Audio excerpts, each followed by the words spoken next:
ए पानी पानी दिदीहरु पानी चाहिन्छ पानी पानी 2 दिरहम पानी चॉकलेट बिस्कुट पानी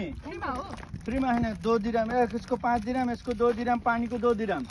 यस्तो ठाउँमा आउनुभएछ खानु गर्नु के तपाईहरु हैन यो भाइले त मैले पानी पानी हो यो भाइले त मैले अस्ति रसेल केमामा बाख्रा चरा देखाएको थिएँ त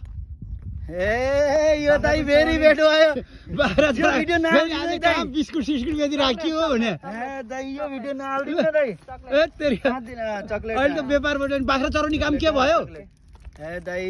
त्यो भिडियो हालेदेखि यहाँ बुढीले त वहाँ काम गर्छस् भनेको त गाउँमा पुरा बेइज्जत भयो रे यो भाइको अर्को पोल खुल्यो बाख्रा चलाउन छोडेर अहिले यहाँ यस्तै डाँडा काँडामा पानी बेच्दै बिस्कुट बेच्दै हिँड्ने है यो भाइले प्लिज भिडियो नहाल्दिनु दाजु व्यापार गर्छु हजुर दाजु कसैको इमान बेच्छ ल ल ल मलाई पनि त्यो बिस्कुट यो चकलेटको कति पैसा यो चकलेटको 2 दिरहम यसको 5 दिरहम दाजु ल म 5 दिरहम दिन्छु ल व्यापार कस्तो छ व्यापार कस्तो छ व्यापार त बडा ठिकै छ मन्दी लागेछ गर्मी सुरु भएछ पानी बिक्री भएछ हो है आज त जाडो छ मौसम पानी आज अलि कम बिक्री भयो होला है त भनेछु पानी खाऊ भनेछु मान्दैन ल ल ल यसको कति 5 दिरहम 5 दिरहम ल ल ल ल 5 दिरहम दिनु त ल